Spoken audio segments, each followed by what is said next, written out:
தேவனுக்கு ஸ்தோத்திரம். சர்வாங்க தகன பலிகளோடே உமது ஆலயத்திற்குள் பிரவேசிப்பேன்.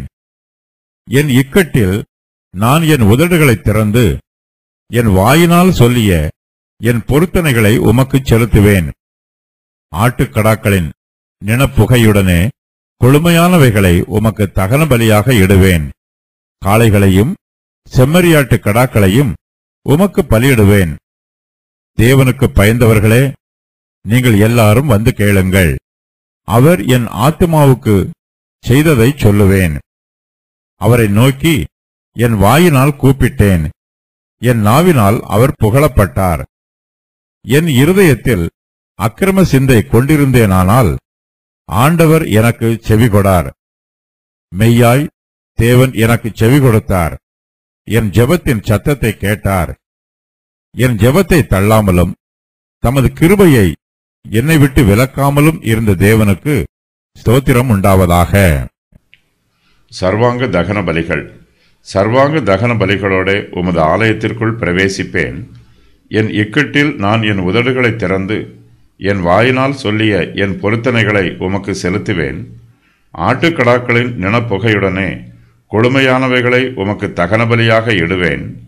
காளைகளையும் செம்மறியாட்டு கடாக்களையும் உமக்கு பலியிடுவேன். சங்கீதக்காரர் இதுவரையிலும் சகல ஜனங்களிடமும் கர்த்தரை துதிக்குமாறு சொன்னார். இப்போதோ தானே கர்த்தரை துதிப்பதாக அறிக்கை செய்கிறார். சங்கீதக்காரர் தேவனுடைய ஆலயத்திற்குள் வெறும் கையோடு பிரவேசிக்காமல் சர்வாங்க தகன பலிகளோடு பிரவேசிப்பதாக சொல்லுகிறார். கர்த்தருடைய பலிகளை அவருடைய ஆலயத்தில் செலுத்த வேண்டும். தேவன் பலி செலுத்துவதற்கு எந்த இடத்தை தெரிந்தெடுத்திருக்கிறாரோ அங்குதான் அவருக்கு பலி செலுத்த வேண்டும். கிறிஸ்து நம்முடைய ஆலயமாய் இருக்கிறார். நம்முடைய ஆலயத்திற்கு நாம் ஆவிக்குரிய வரங்களோடு பிரவேசிக்க வேண்டும். கிறிஸ்துவினால் நம்முடைய வரங்களும் நம்முடைய சரீரமாகிய ஆலயமும் சுத்திகரிக்கப்படுகிறது.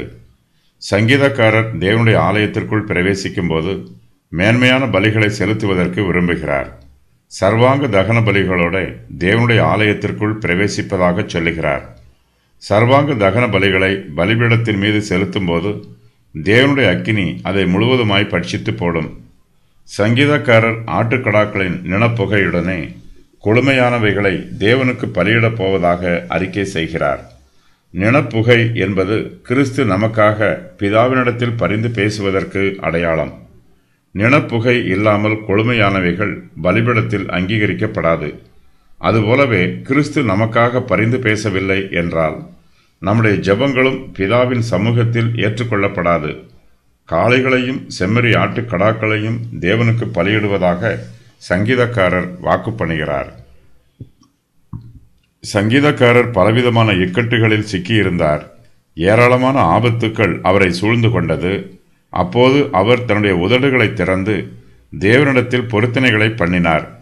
தன் வாயினால் சொல்லிய பொருத்தனைகளை தேவனுக்கு செலுத்துவதாக சங்கீதக்காரர் வாக்கு பண்ணுகிறார். நாம் கர்த்தருடைய சமூகத்தில் பலிகளையும் செலுத்த வேண்டும், பொருத்தனைகளையும் செலுத்த வேண்டும். நம்முடைய பொருத்தனைகளில் நாம் உண்மை உள்ளவர்களாய் இருக்க வேண்டும். தாவீதின் தீர்மானங்கள். சர்வாங்க தகன பலிகளோட உமது ஆலயத்திற்குள் பிரவேசிப்பேன். என் பொருத்தனைகளை உமக்கு செலுத்துவேன். என் உதடுகளை திறந்து என் பொருத்தனைகளை செலுத்துவேன். என் இக்கட்டில் என் வாயினால் சொல்லிய என் பொருத்தனைகளை செலுத்துவேன். ஆட்டுக்கடாக்களின் நினப்புகையுடனே கொழுமையானவைகளை உமக்கு தகன பலியாக இடுவேன். காளைகளையும் செம்மறியாட்டு கடாக்களையும் உமக்கு பலியிடுவேன். தேவனுக்கு பயந்தவர்களே, தேவனுக்கு பயந்தவர்களே, நீங்கள் எல்லாரும் வந்து கேளுங்கள். அவர் என் ஆத்துமாவுக்கு செய்ததை சொல்லுவேன். அவரை நோக்கி என் வாயினால் கூப்பிட்டேன். என் நாவினால் அவர் புகழப்பட்டார். என் இருதயத்தில் அக்கிரம சிந்தை கொண்டிருந்தேன். ஆனால் ஆண்டவர் எனக்கு செவிகொடார். மெய்யாய் தேவன் எனக்கு செவி கொடுத்தார். என் ஜெபத்தின் சத்தத்தை கேட்டார். என் ஜெபத்தை தள்ளாமலும் தமது கிருபையை என்னை விட்டு விலக்காமலும் இருந்த தேவனுக்கு ஸ்தோத்திரம் உண்டாவதாக. சங்கீதக்காரர் இதுவரையிலும் பூமியின் குடிகள் எல்லோருக்கும் ஆலோசனை சொன்னார். இப்போதோ தேவனுக்கு பயந்தவர்களிடத்தில் மாத்திரம் பேசுகிறார். தேவன் தனக்கு செய்த நன்மைகளை தன்னுடைய சிநேகிதர்கள் செவி கொடுத்து கேட்க வேண்டும் என்று சங்கீதக்காரர் விரும்புகிறார். இவருடைய சிநேகிதர்கள் எல்லோருமே தேவனுக்கு பயந்தவர்களாய் இருக்கிறார்கள். சங்கீதக்காரர் அவர்களிடத்தில், தேவனுக்கு பயந்தவர்களே, நீங்கள் எல்லாரும் வந்து கேளுங்கள் என்று சொல்லுகிறார். தன்னுடைய ஆத்மாவுக்கு தேவன் செய்ததை சங்கீதக்காரர் அவர்களுக்கு சொல்லுகிறார். தேவனுடைய பிள்ளைகள் தங்களுடைய ஆவிக்குரிய அனுபவங்களை மற்றவர்களுக்கு பகிர்ந்து சொல்ல வேண்டும். தேவன் நம்முடைய ஆத்மாவுக்கு அநேக நன்மைகளை செய்திருப்பார். நமக்கு ஆவிக்குரிய ஆசீர்வாதங்களை ஏராளமாய் கொடுத்திருப்பார். கர்த்தர் நம்மை அதிகமாய் ஆசீர்வதித்திருப்பார். இவை எல்லாவற்றையும் நாம் சந்தோஷமாய் அனுபவிப்போம். ஆசீர்வாதங்கள் எல்லாம் நமக்குத்தான். ஆனாலும் கர்த்தர் நமக்கு செய்த நன்மைகளை சங்கீதக்காரரைப் போல நாமும் மற்றவர்களுக்கு சாட்சியாய் அறிவிக்க வேண்டும். சங்கீதக்காரர் தேவனை நோக்கி தன்னுடைய வாயினால் கூப்பிட்டார். தன்னுடைய நாவினால் தேவனை புகழ்ந்தார். தேவன் தாமே ஜெபத்தின் ஆவியை சங்கீதக்காரருக்கு கொடுத்திருக்கிறார். ஜெபம் பண்ணுவது தன்னுடைய கடமை என்று சங்கீதக்காரர் புரிந்து வைத்திருக்கிறார். தேவனுடைய கிருபையினால் சங்கீதக்காரருடைய இருதயம் ஜெபத்தினால் நிரம்பி இருக்கிறது. சங்கீதக்காரர் தேவனை நோக்கி தன்னுடைய வாயினால் கூப்பிடுகிறார். நாம் ஜெபிக்க வேண்டும் என்று தேவன் நமக்கு கட்டளை கொடுத்திருக்கிறார். நம்மை உற்சாகப்படுத்துகிறார். எல்லாவற்றிற்கும் மேலாக தேவன் நமக்கு ஜெபிக்கும் இருதயத்தையும் கொடுத்திருக்கிறார். நம்மை கரம்பிடித்து வழிநடத்துகிற தேவன் தம்மிடம் நாம் ஜெபிக்க வேண்டும் என்று எதிர்பார்க்கிறார். நாம் தேவனை நோக்கி கூப்பிடும்போது அவரை புகழ வேண்டும், அவரை போற்ற வேண்டும், அவருக்கு ஸ்தோத்திர பலிகளை ஏறெடுக்க வேண்டும். ஜெபிக்கும்போது நம்முடைய இருதயம் செம்மையானதாய் இருக்க வேண்டும். கர்த்தருடைய சமூகத்தில் நம்மை தாழ்த்தி மன உருக்கத்தோடு ஜெபிக்க வேண்டும். தேவன் நம்முடைய தாழ்மையில் நம்மை நினைக்கிறார். நாம் கர்த்தரை விசுவாசித்து அவரை துதிக்கும் போது நம்முடைய துதிகளில் அவர் பிரியமாய் இருக்கிறார். நம்முடைய ஸ்தோத்திர பலிகளை அங்கீகரிக்கிறார். நாம் கர்த்தரிடத்திலிருந்து அநேக நன்மைகளை எதிர்பார்க்கிறோம். நம்முடைய ஜீவியத்தில் செழிப்பை எதிர்பார்க்கிறோம். ஆசீர்வாதத்தை எதிர்பார்க்கிறோம். நமக்கு நன்மைகளை தேடும்போது நாம் தேவனுடைய மகிமையையும் தேட வேண்டும். சங்கீதக்காரர் கர்த்தரை நோக்கி கூப்பிடும்போது தன்னுடைய நாவினால் தேவனை புகழுகிறார். தேவனுடைய நாமத்தை எப்படி உயர்த்துவது, அவருடைய நாமத்தை எப்படி மகிமைப்படுத்துவது என்னும் சிந்தனையே சங்கீதக்காரரின் இருதயத்தில் நிரம்பி இருக்கிறது. நாம் கர்த்தரை வாயினால் துதிக்கும் போது அந்த துதி நம்முடைய இருதயத்தில் இருந்து புறப்பட்டு வர வேண்டும்.